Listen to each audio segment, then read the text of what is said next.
నీ శక్తి బలం అనుగ్రహించండి ప్రభా.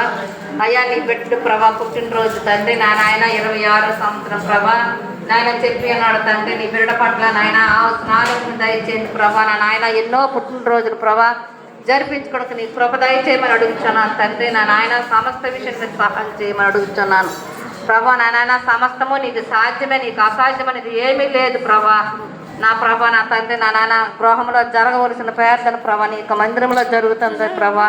నా నాయన వర్షం పడుతుంది ప్రార్థన అవదని ప్రభా ఎంతగా అనుకున్నాం తండ్రి. నా నాయన నీ సిద్ధమైంది ప్రభా. నీ దాసుని నీ దాసురాలు తోడుకొని మా మధ్యకు వచ్చినందుకు నీ కోట్లాది వందనాలు స్తుతులు స్తోత్రాలు ప్రభా. అయ్యా నీ దాసుడు ఏ వర్తమానం చెప్పనున్నారో ప్రభా మాకు తెలియదు ప్రభా. నా నాయన ఆ చెప్పిన ప్రతి మాట మా హృదయంలో ప్రభా మక్కవలే నాటుకు సహాయం దయచేయండి ప్రభా. నాయన విని విడిచిపెట్టకుండా ప్రభా నాయన వినగల చెవును గ్రహించగల ఆత్మనే మాకు అనుగ్రహించమని సమస్త విషయంలో మీరే సమకూర్చమని సమస్తము నీకు సాధ్యమే తండ్రి, నీకు అసాధ్యమనేది ఏమీ లేదు ప్రభా. నాయన నీ బిడ్డలు ప్రభా ఏమి నిమిత్తం ఇక్కడ కూర్చుని ఉన్నారో ప్రభా నా హృదయంలో ఏముందో ప్రభా. హృదయరాక్ష నేర్పిన దేవుడు తండ్రి నా నాయన హృదయాల పరిశీలించిన దేవుడు తండ్రి. నాయన సమస్తము ప్రతి బిడ్డకు తండ్రి సమకూర్చమని అడుగుతున్నాను తండ్రి. నాయన ఏ ఉద్దేశము నాయన మా పట్ల నువ్వు జరిపించనున్నావు నాయన, ఏది నీ చిత్తమో ఏది నీ ఇష్టమో ప్రభా నీ చిత్తానుసారం ఇష్టాలు పరిశీలించమని పేద నీ పాల్సందులో చేర్చుకోమని యేసుక్రీస్తు బ్రతమాడు సమర్పించి వేడుకుంటున్నాను తండ్రి. ఆమేన్ ఆమేన్ ఆమేన్ ఆమేన్. ప్రార్థనలు ఆలకించిన దేవునికి అందరం స్తోత్రం చెప్తాం. హల్లెలూయా. మంచిది ప్రియ దేవుని బిడ్డలారా, దేవుడు ఈ మహాకృపలో శిలువ ధ్యానాలు కొనసాగుతున్నటువంటి మన జీవితాంతము ఎంతో ధన్యులం. ఈరోజు మరి దేవుడు నవీను పుట్టినరోజు రేపు కదా, పుట్టినరోజు అయితే రేపు. దేవుని బిడ్డలారా, దేవుడు అమూల్యమైనటువంటి ఆయన కృప ఈ భూమి మీద కుమారుడు మరి 25 సంవత్సరాలు పూర్తి అయ్యి 26వ మరి శిలువ ధ్యానాలు కూడా 26 రోజే. సంవత్సరం అయితే 26, రోజులు కూడా 26 రోజే. ఇదొక అద్భుతం అండి. హల్లెలూయా. దేవుని స్తోత్రం. దేవుని సంగమా మంచిది. దేవుని యొక్క ఆయన మహిమ కలిగినటువంటి నామము మనము ధ్యానించటం, ఆయన బిడ్డలుగా ఇలా ఉండటం ఎంతో ధన్యత. దేవుని యొక్క కృప మరి ప్రసాద్ గారు వెంకటమ్మ గారికి ఇచ్చిన 2 కుమారులు నవీను ప్రవీణ్ పట్ల దేవుని యొక్క మేఘము చేరువచ్చిన సంఘమునకు మనందరి పట్ల ప్రభువు సదాకాలపు తోడయుండి నడిపించునుగాక. యేసుక్రీస్తు ప్రభువారి నామములో మరొకసారి శిలువ ధ్యానాలకు దేవుని మందిరంలోకి వచ్చినటువంటి బిడ్డలకు ప్రత్యేకమైనటువంటి శుభములు తెలియపరుస్తూ ఉన్నాను. దేవుని సంగమా, దేవుడు మనకి ఇచ్చినటువంటి ఈ లేఖన భాగాలలో అపోస్తలుడైన పౌలు కొరింథీయులకు రాసిన ఈ 2వ పత్రిక చూడండి. ఎందుకు 2 పత్రికలు రాశాడు? ఎందుకు తిమోతికి మొదటిది, తిమోతికి 2 అని రాశాడు? మన జీవితంలో చాలా దేవుడు మాట్లాడుతూ ఉన్నప్పుడు మనము పదే దేవుని మాటలు వినడానికి ఇష్టపడాలి. పాటలు ఎన్నిసార్లు బిడ్డలు పాడినవే పాడుతూ ఉన్నారు. అంటే వన్స్ మోర్ ప్లీజ్, మరొకసారి వినిపించండి. అదే వాక్యాన్ని అయితే వన్స్ మోర్ అని అంటామా? అంటే చెప్పిన వాక్యాన్నే మరలా అదే ఆ క్యాసెట్టే కానీ వేస్తే వింటామా? వినము. కానీ పాటలు మాత్రము అదే పాటనే మనకి జ్ఞాపకం వచ్చినప్పుడు దేవుని బిడ్డలారా అందులో ఉన్న ఆ భావాన్ని బట్టి నేను కూడా చాలాసార్లు సంతోషిస్తాను. కానీ వాక్యాలు మన హృదయాల్లో ఆ వాక్యం వినేసానులేండి అని అన్నట్లుగా ఉంటుంది.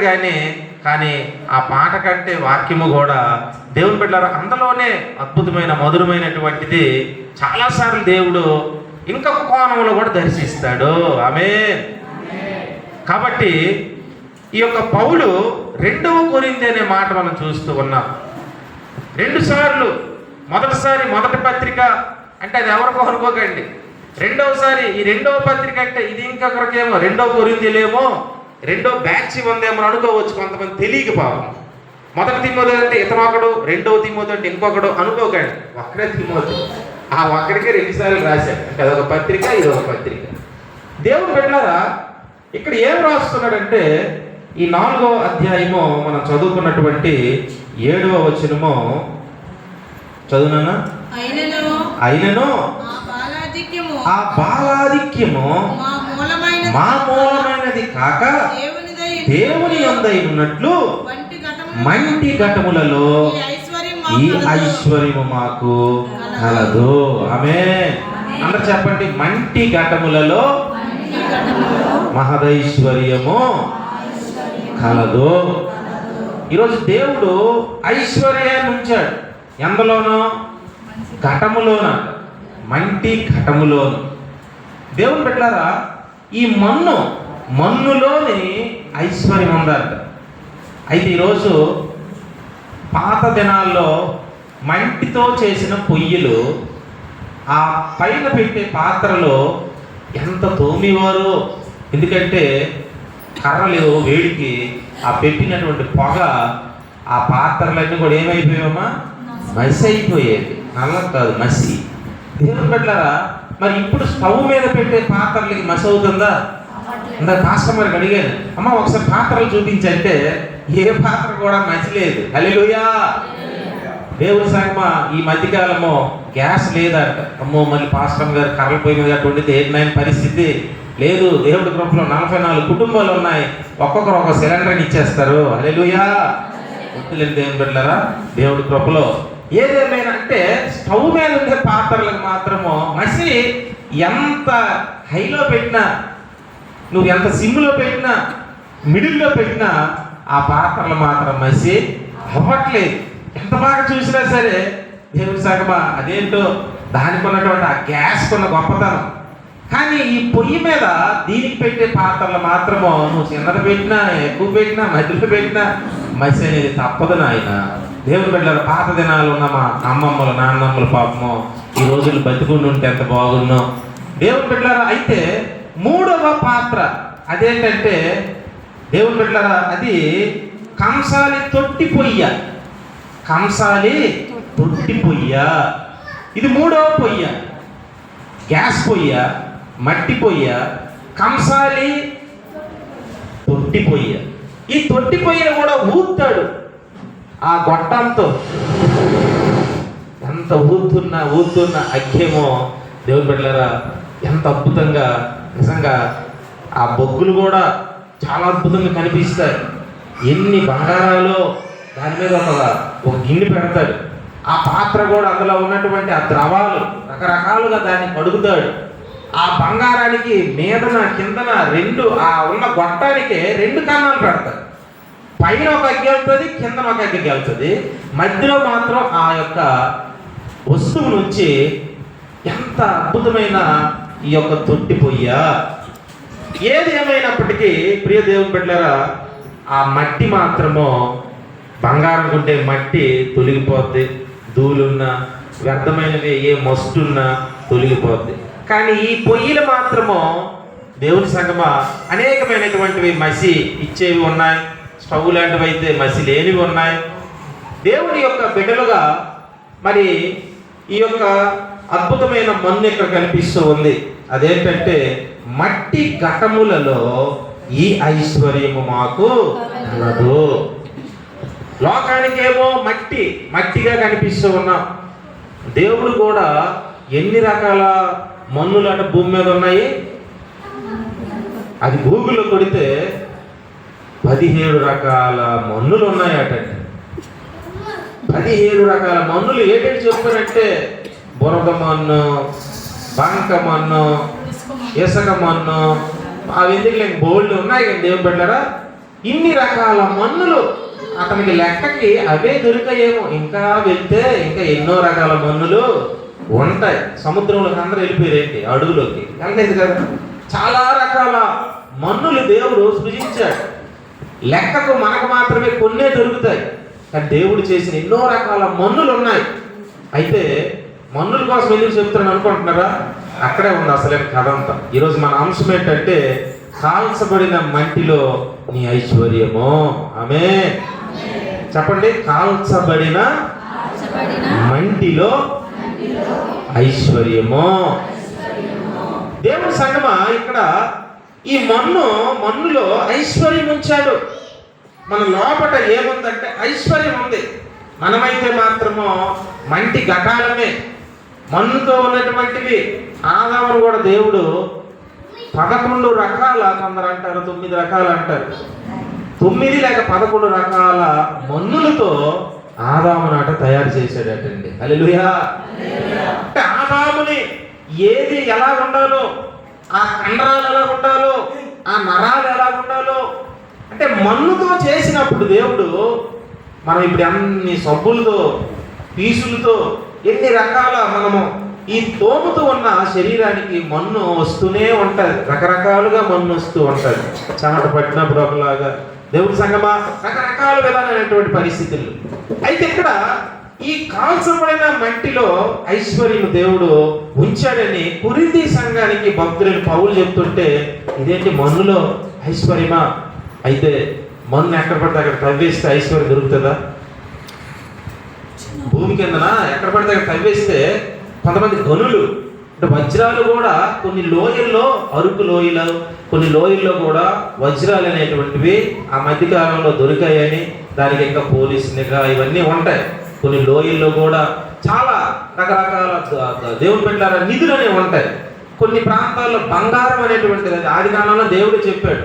ఆ యొక్క ఏరు, ఆ యొక్క దేవుడి సంగమా, ఆ యొక్క అద్భుతమైనటువంటి ఏ తోట, ఏదేను తోట నుంచి ఆ యొక్క నీరు ప్రవహించినప్పుడు 4 శాఖలుగా విడిపోయింది. కాబట్టి బంగారము చాలా శ్రేష్టమైనటువంటి ప్రాంతము, అద్భుతమైన నిధులన్నీ కూడా దేవుడు ఈ భూమి మీద ఏర్పాటు చేశాడు. కానీ ఎంత భూమి తవ్వినా పాప కొంతమంది వృద్ధులు, బాబు నాకు బలం లేదు నాయన, నేను తవ్వుకోలేను, మా భర్త కూడా వృద్ధుడే నాయన అని, అతడు కూడా వెళ్ళలేడు అని మీరు బాధపడక్కర్లేదు. ఎక్కడికో వీళ్ళు తవ్వి ఆ బంగారము, ఆ నిధుల కోసము ప్రయాసపడద్దు. ఆ యొక్క నిధులన్నీ నీలోనే ఉన్నాయి. అవే దేవుడ, ఈ నిధులు నీలో ఉన్న నిధులు మర్చిపోయి ఎక్కడో ఉన్న నిధుల కోసం ప్రయాసపడద్దు. అయితే ఈరోజు ఈ యొక్క కాల్చబడిన మంటిలో నీ ఐశ్వర్యము దేవుడు ఉంచాడు. చూడండి, ఆది కాండము దేవుని బిడ్డలారా 3వ అధ్యాయము 14వ వచనం చదవండమ్మా. అందుకు దేవుడైన యెహోవా సర్పంతో నీవు చేసినందున పశువులన్నిటిలోనూ, చూడండి, పశువులన్నిటితోనూ, భూజంతువులన్నిటిలోనూ శపించబడిన దానివై. చాలమ్మా, ఇక్కడ చూడండి దేవుని బిడ్డలారా, ప్రభువు సర్పానికి శపిస్తూ ఉన్నాడు. ముందు ఆదామును కూడా శపించాడు, అవ్వను కూడా శపించాడు. ఆదామును ఏమన్నాడు? ఆదామా, నువ్వు మన్నులో నుంచి తీయబడ్డావు కాబట్టి నువ్వు మరలా మొన్నే. అవ్వకు, నీవు కూడా నీ దినములన్నీ ప్రసవ వేదన, చాలా భయంకరమైన మాట, ప్రసవ వేదన దినములన్నీ. ఇక్కడ సర్పానికి మాత్రము దేవుడిని యెహోవా సర్పముతో నీవు దీన్ని చేసినందున, చూడండి, పశువులన్నిటిలోనూ భూజంతువులన్నిటిలోనూ నీవు శపించబడిన దానవై నీ కడుపుతో ప్రాకుచు నీవు బ్రతుకు దినములన్నీ మన్ను తిందువు. బ్రతుకు దినములన్నీ అంటే మన్ను తింటాదట. దేవుడు పెట్టారా, అది దేనితో పాకుతుందట?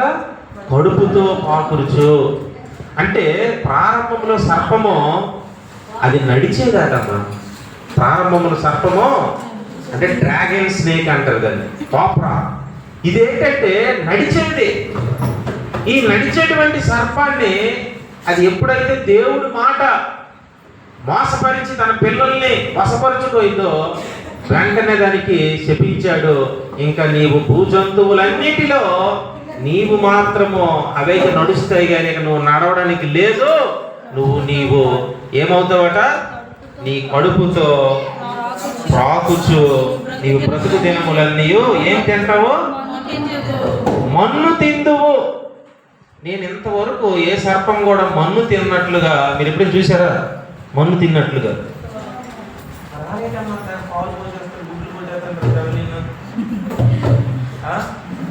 దేవుని సంగమా ఎన్ని పాస్తూ ఉంటారు కదా అందులోన. అయితే ఇది మాత్రం మన్ను తింటారట. దేవుని బిడ్డలారా, ఎందుకు ఆదాముని 6వ రోజు మాత్రమే సృష్టించాడమ్మా? 6వ రోజే ఎందుకు సృష్టించాడయ్యా ఆదాముని? సృష్టి అంతా 5 రోజులు అయిపోయిన తర్వాత 6వ రోజు మాత్రమే ఆదామును చేశాడు. దేనికి? 6వ రోజు ఏమైనా ప్రత్యేకత ఉందా? 6వ రోజు ఏమైనా స్పెషలా? ఏమీ లేదు. అన్నీ చేసిన తర్వాత లాస్ట్లో ఆదాముని ఎందుకు పెట్టాడంటే, ఒకవేళ ముందే కానీ చేసి ఉంటే ఏమని అంటాడు దేవుడికి? దేవా, ఈ సృష్టి నేనే చేశాను అంటాడేమో. సూర్యుడు నేనే చేశాను, చంద్రుడిని నేనే చేశాను, నక్షత్రాలు నేనే చేశాను. మనుష్యుడు ఆ టైప్ అన్నమాట. కాబట్టి అన్నీ చేసిన తర్వాత చివరిలో మానవుడిని చేశాడు, మానవుడికి సర్వమును అప్పగించాడు. హల్లెలూయా. ఇక్కడ చివరికి సర్పము ఏమి తింటదంట? మన్ను. ఈరోజు 2 రకాల మన్నులు ఉన్నాయి. అంటే నేను చెప్పిన వాక్యం ఇక్కడే మలుపు అనమాట, అద్భుతమైన మలుపు. 2 రకాల మన్నులు ఉన్నాయి. ఈ యొక్క సరాబు కాదు, మన్ను చేసే కుమ్మరివాడు సారిపోయిన మన్ను దాన్ని పాత్ర చేసి, ఆ పాత్ర పచ్చి పాత్రలో ఒక దగ్గర పెడతాడు, కాల్చబడిన పాత్రలో అది ఒకవైపు పెడతాడు. సమయం ఉన్నప్పుడు మళ్ళీ రేపు ఆ పచ్చి పాత్రలనే చేసిన వాటిని కాలుస్తాడు. కాల్చిన ఒకవైపు, పచ్చి ఒకవైపు ఉన్నాయనుకోండి, సర్పం అక్కడ పంపించామనుకోండి, సర్పము ఏది నాకుతుంది, ఏది తింటుంది? పచ్చి మన్నుతో ఉన్న పాత్రలు నాకుతుందా, కాల్చి ఉన్న పాత్రలు నాకుతుంది? పచ్చివి మాత్రమే నాకుతుంది. పచ్చివి మాత్రమే ఇంకా కొంచెం రుచిగా ఉంటే, ఎందుకంటే బాగా ఏదో నీరు అని కలిపి ఆ మన్ను దానికి ఉన్నటువంటి పరిస్థితిని బట్టి బాగా పిసుకుతాడు, చాలా మరి మడతాడు, అనేక రకాలుగా. ఆ 7th క్లాస్ ట్యూషన్కి వెళ్ళినప్పుడు ఆ పక్కనే దేవుని బిడ్డలారా ఆ కుమ్మరి వాళ్ళు చేసిన పాత్రలని అలా చూసేవాడు. అయితే చాలా అద్భుతంగా చేస్తారు, ఇంక తీస్తాడు, మళ్ళీ బాగా లేకపోతే ఇంకా పెడతాడు ఆ సారిపోయిన. అయితే సర్పం మాత్రము ఎంత చూసినా కాల్చబడిన పాత్రల దగ్గరికి వెళ్ళట్లేదు. ఒకవేళ వెళ్ళి ఆ కాల్చబడిన పాత్రలు కానీ రుచి చూసినా, నాకినా, తిన్నా ఏమవుతుంది? అని నోరు మొక్కలు కోసుకుపోతుంది. చప్పట్లు స్తోత్రాలు చెల్లించు. హల్లెలూయా. ఈరోజు మనము ఏ పాత్రలు? పచ్చి పాత్రలుగా ఉంటే, కాల్చబడిన పాత్రలుగా ఉంటే, సర్పమైనటువంటి దుష్టుడు నీలో ఉన్న మహిమైశ్వర్యము కాల్చబడిన వారిలోనే మహిమైశ్వర్యం ఉంది. ఆమేన్. పచ్చి పాత్రలు అంటే బయట ఉన్నవాళ్ళు, లోకంలో ఉన్నవాళ్ళు. అవన్నీ పచ్చి పాత్రలు. వర్షం పడినా, వరదలు వచ్చినా, తుఫాన్లు వచ్చినా, శ్రమలు వచ్చినా, కష్టాలు వచ్చినా, రోగాలు వచ్చినా, బాధలు వచ్చినా, నిందలు వచ్చినా, ఉపద్రవాలు వచ్చినా, పెనువార్పులు వచ్చినా, ఆ మట్టి పాత్రలన్నీ ఎలా చేయబడ్డాయి? అలా కలిసిపోయి కొట్టుకెళ్ళిపోతాయి. అది వచ్చిన దారిలో సిమెంట్ రోడ్డు అయినప్పటికీ కూడా చాలా మునిగిపోతూ ఉన్నాయి, బురదైపోతూ ఉన్నాయి. కానీ కాల్చబడినటువంటి పాత్ర ఎంత వర్షం పడినప్పుడు నీ సంగతి చూసుకుంటాను అన్నట్లుగా అది నిండిపోయి పొంగిపోయి పొరులుతుంది తప్ప ఆ పాత్ర మాత్రం ఇరిగిపోదు. ఆమేన్. మరి ఆ సిల్లు పెంకులకే, ఆ పాత్రకే అంత పదును, అంత పొగరుంటే, ఈరోజు పరిశుద్ధాత్మ అగ్నితో కాల్చబడిన మనము, పరిశుద్ధాత్మ శక్తితో నింపబడిన మనము, పరిశుద్ధాత్మ వరాలతో నింపబడుతున్న మనము, మన లోపట ఉన్న ఐశ్వర్యాన్ని ముట్టడానికి దుష్టుడికి శక్తి ఎక్కడుంది? ఆమేన్. ఈరోజు నీలో ఉన్నటువంటి ఐశ్వర్యము, నీలో ఉన్నటువంటి సంపద, నీలో ఉన్నటువంటి నిధులు, నీకు ఇవ్వబడినటువంటి సంవత్సరమైన కిరీటాలు, పుట్టినరోజులు, గొప్ప సంపదలు, అభివృద్ధి, మహిమ, ఇవన్నీ కూడా మంటి ఘటాలుగా లోపటే ఐశ్వర్యముగా ఉంది. ఆమేన్. అయితే కాల్చబడ్డమా? పరిశుద్ధాత్మ శక్తితో, ప్రార్థనా శక్తితో, ఉపదేశమనే వర్తమానముతో, నిత్యము కన్నీటి అనుభవంతో, దేవుని యొక్క పరిశుద్ధతతో మనము కాల్చబడాలి. ఆమేన్. ఈ లక్షణాలు ఎప్పుడైతే ఈ బాహ్యమైనటువంటి మంటి ఘటన మీదకి వస్తుందో, నువ్వు ఆటోమేటిక్గా బాహ్యంగా నువ్వు కాల్చబడతావు, నీ లోపల మాత్రము మహిమైశ్వర్యము. ఆమేన్. ఈ ఐశ్వర్యము వాడికి కావాలి, ఈ ఐశ్వర్యము కాచేయాలి. నీలో ఉన్నటువంటి ఈ పరిపూర్ణమైన ఐశ్వర్యాన్ని దోచుకోవాలి, దొంగిలించాలి, నాశనం చేయాలి, పాడు చేయాలి అని ప్రతి క్షణము కూడా వాడేమో బయటే తిరుగుతూ ఉన్నాడు.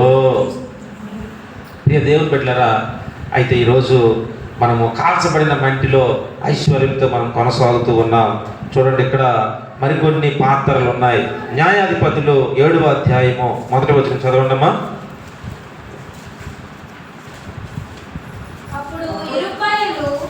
చూడండి, అద్భుతమైన మాట.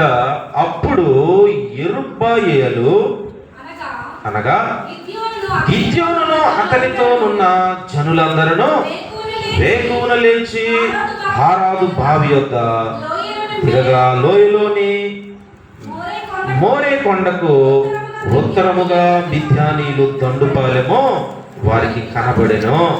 తర్వాత చదవండి 2వ వచనం. చూడండి, ఇక్కడ అంటున్నాడు, యెహోవా నీతో నున్న జనులు ఎక్కువ మంది, నేను వారి చేతికి మిద్యానీయులను అప్పగింప తగదు.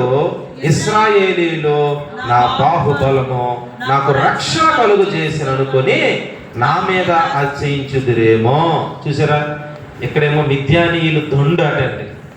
వాళ్ళు ఎలాగున్నారంటే చాలా ఇసుక రేణువుల్లాగా ఉన్నారు, మిడతల్లాగా. చాలా పెద్ద సమూహము.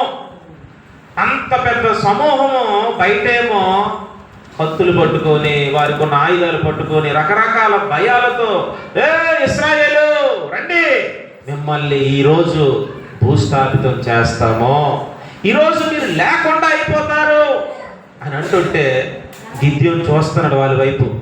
ఏంటి ఇంతమంది వచ్చారు ప్రభువా? మా దగ్గర ఉన్న జనం ఎంత? మా దగ్గర ఉన్నటువంటి సైనికులు ఎంతమంది?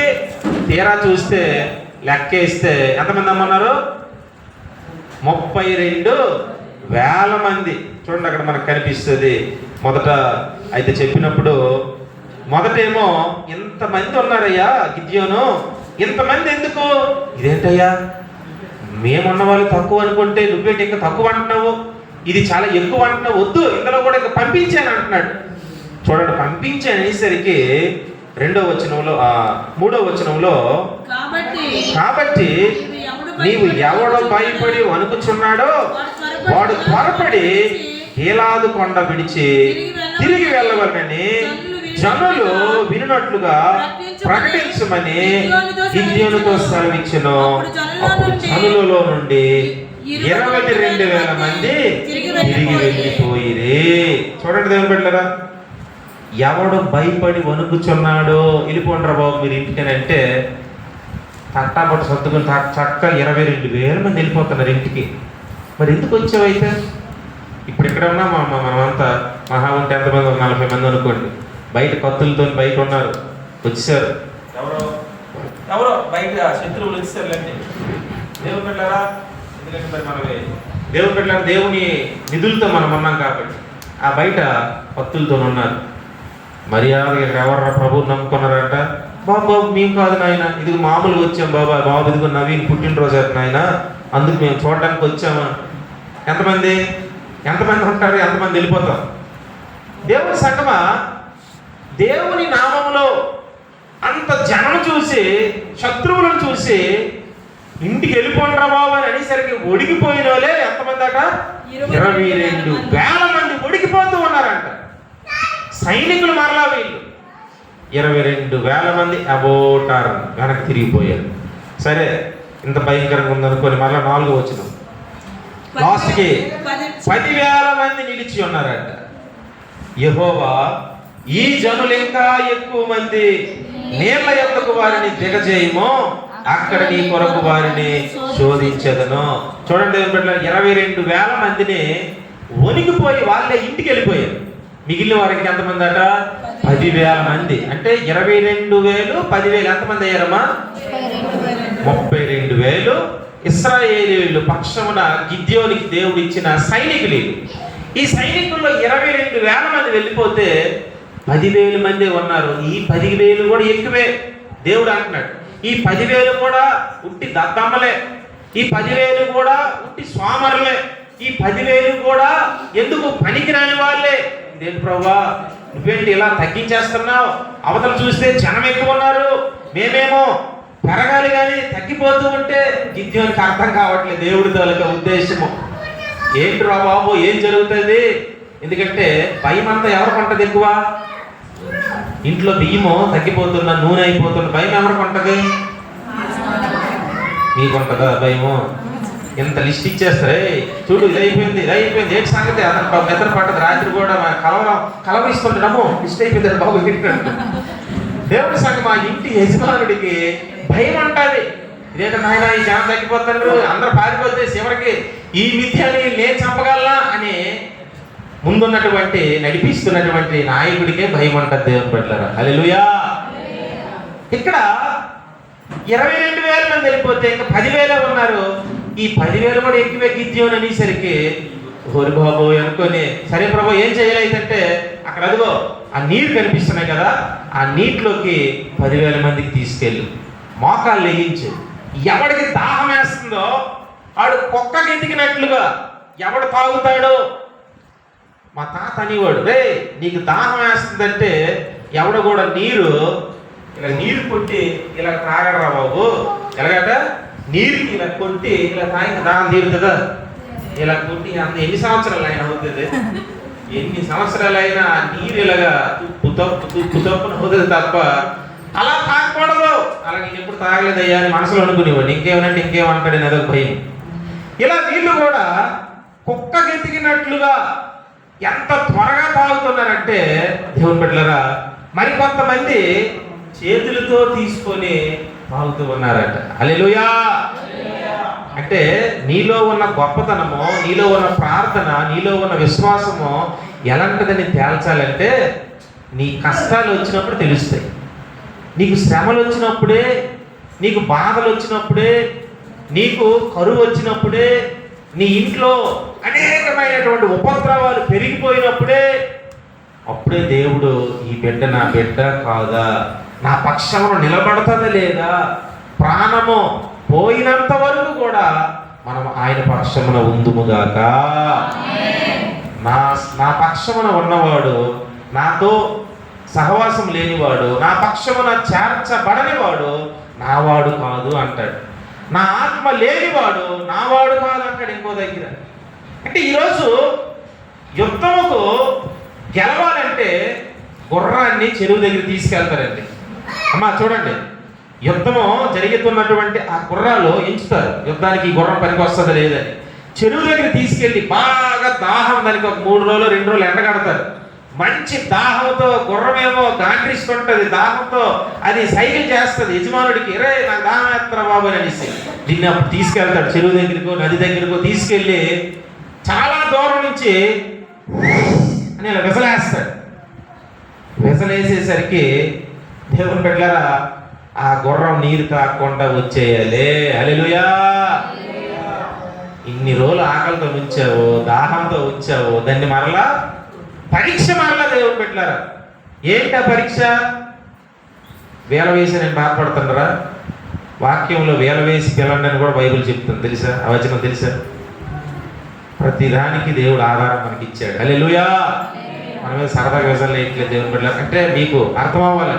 ప్రతి పదము కూడా ₹1,00,00,000 కంటే విలువైనది. ఆమె ఇన్ని హృదయాల్లో భద్రంగా ఉంచుకుంటారని ప్రయాసతో మోకాళ్ళ మీద దేవుడి సన్నిధిలో కన్నీటితో ప్రతి ఉపదేశము వర్తమానము అలా హృదయంలో మోసుకొని వస్తున్నాం అన్నమాట.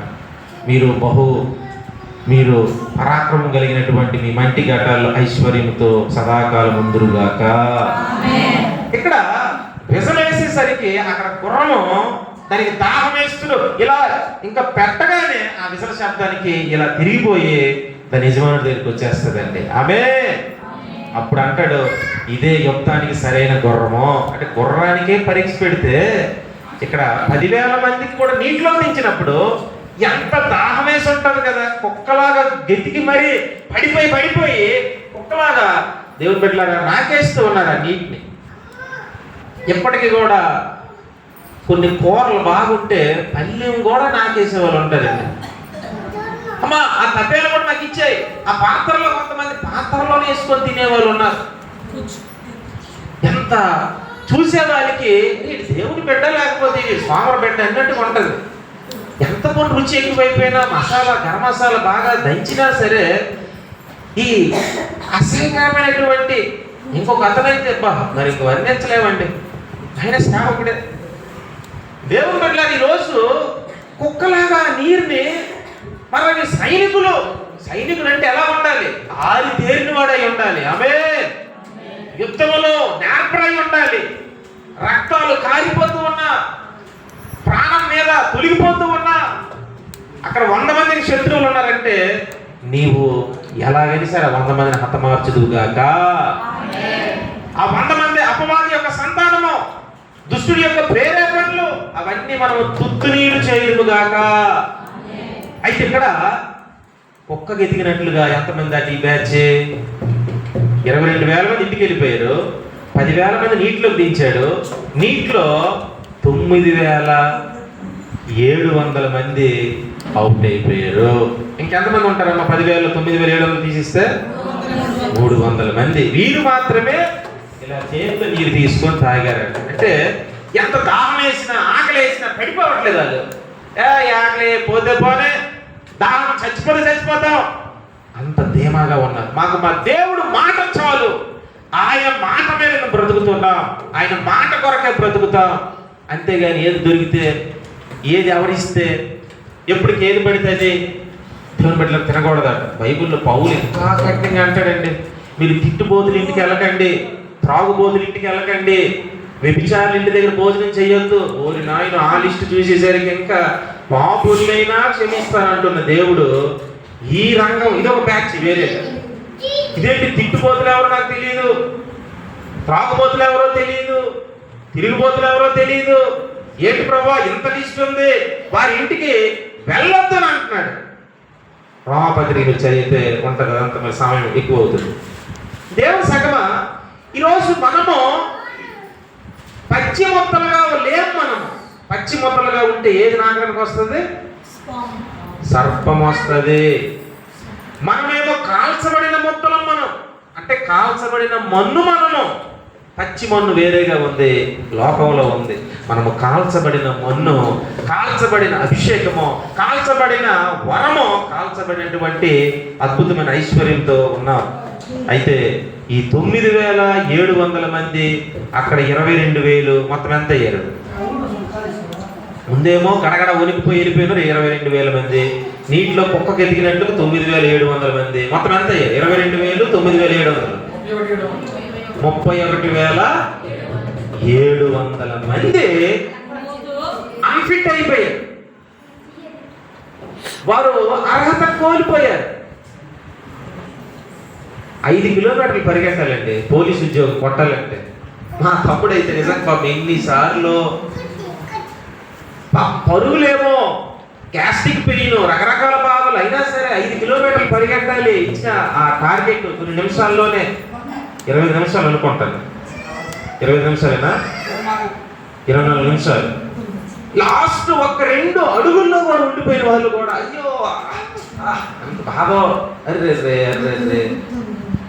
ఇప్పుడేంటంటే టెస్ట్ ముందు పెట్టాడు, ఈవెంట్స్ తర్వాత పెట్టాడు. ముందేమో దేవుని బిడ్డలారా ఈవెంట్స్ అంటే ఈ పరుగులు, ఎత్తులు, బరువులు, కొలతలు, గెంతడాలు ఇవన్నీ కూడా ముందు ఉండేవి, లాస్ట్లో పరీక్ష ఉండేది.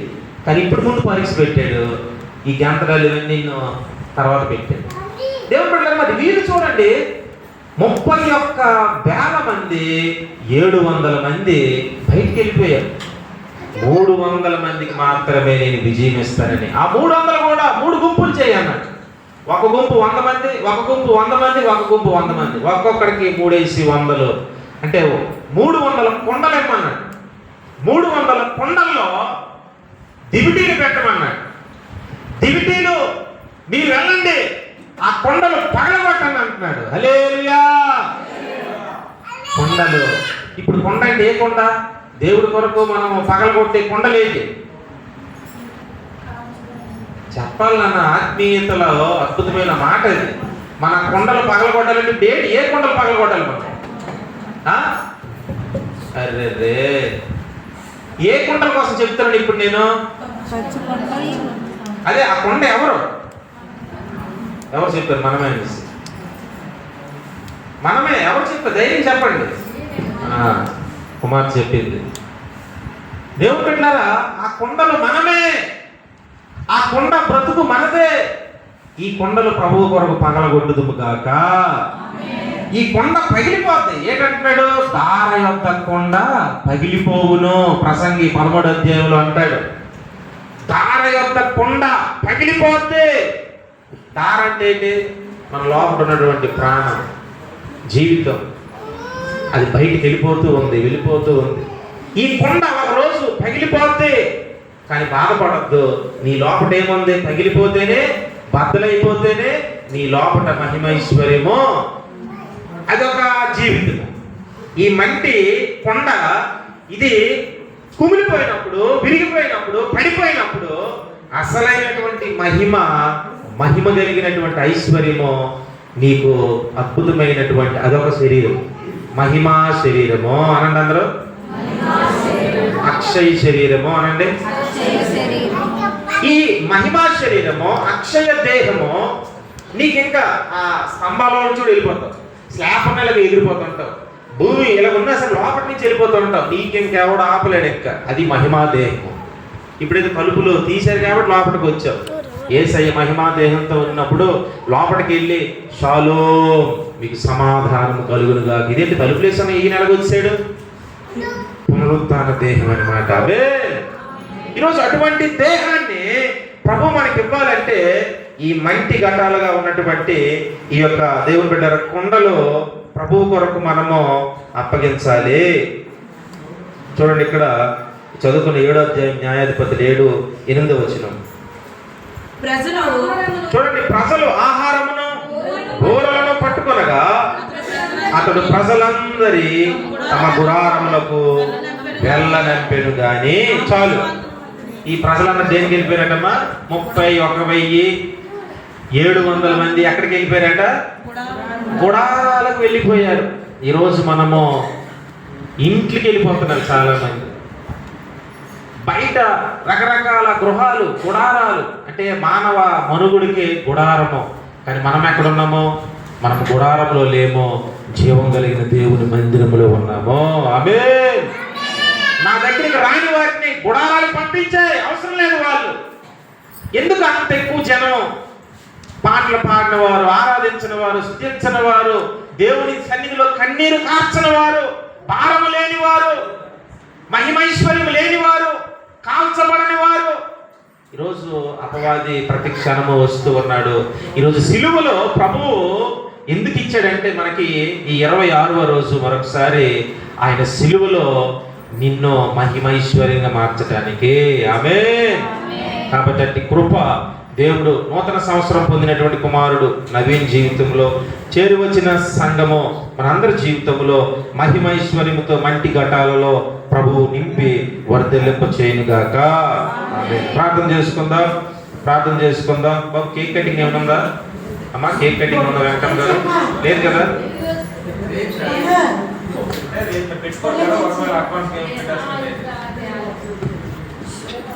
బాబు రాని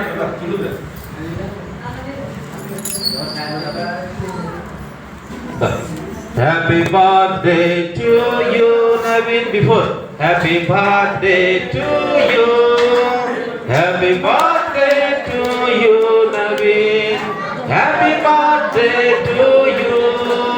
ఎందుకు రేపు పుట్టినరోజు అయినా ఈ రోజు ఆ పాట పాడానంటే, దేవుని సన్నిధిలో ఒక దినము 1000 దినములు, 1000 దినములు ఒక దినం లాంటిది అనమాట. అంటే ఆయన రేపుడు ఈ రోజు చేయగలంటే ఈ రోజు రేపు కూడా చేయగలరు. అలాగే రేపు మీరు హ్యాపీ బర్త్డే చెప్పకుండా మానకంటే దేవుని పట్ల ప్రార్థన చేద్దాం. మీ కుడి హస్తాలు కుమారుడు వైపు చాపండి. ప్రార్థన.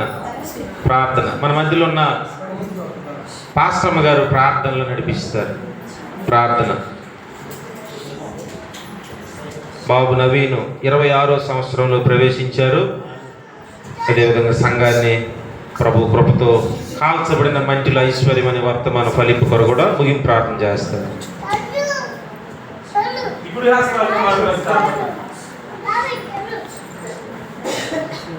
ప్రార్థన చేసుకుందాం. మమ్మల్ని అత్యధికంగా ప్రేమించి పోషిస్తున్న మా ప్రియా పరలోకపు తండ్రి, నీకు వేలాది కోట్లాది స్తోత్రాలు స్తుతులు ఉందన్నాడు తండ్రి. గతించిన కాలం నుండి ఈ సమయం వరకు తండ్రి అయ్యా నీ తండ్రి మితిలేని ప్రేమను బట్టి నీకు స్తోత్రాలు, అపారమైన ప్రేమను బట్టి నీకు వందనాలు, శాశ్వతమైన ప్రేమ శాశ్వతమైన కృపను బట్టి నీకు స్తోత్రాలు తండ్రి.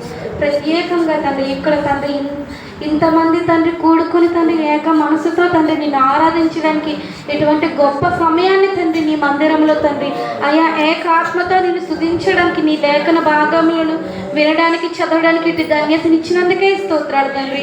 ప్రత్యేకంగా తండ్రి ఇక్కడ ఉన్న తండ్రి ప్రత్యేకంగా నవీన్ బాబుని జ్ఞాపకం చేసుకోండి. సంవత్సరం మన దయా కిరీటాన్ని ధరింప చేస్తున్నావు తండ్రి, అందును బట్టి నీకు వేలాది కోట్ల స్తోత్రాలు తండ్రి. 25 సంవత్సరాలు తండ్రి ఎంతో తండ్రి అయ్యా తల్లిదండ్రులు ఎంతో కష్టపడి తండ్రి పెంచారు తండ్రి. అయ్యా నీవు ఏ అపాయం కూడా ఆ బిడ్డకు రాకుండా తండ్రి కాచి కాపాడేందుకే స్తోత్రాలు తండ్రి.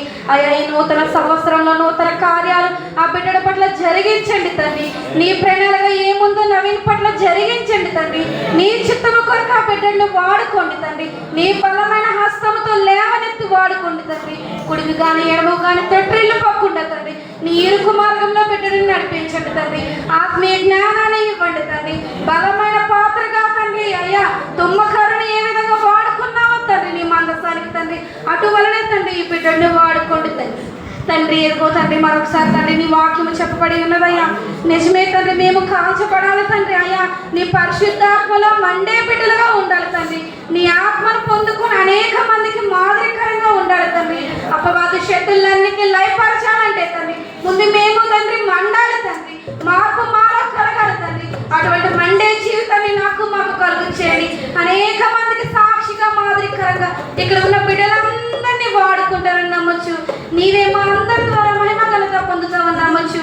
నజరేయుడైన యేసు నామమున అడుగుచున్నాము తండ్రి, ఆమేన్. ఆమేన్. పరలోకమందున్న మా యొక్క తండ్రి, మీ నామం పరిశుద్ధపరచబడును గాక, మీ రాజ్యం వచ్చును గాక.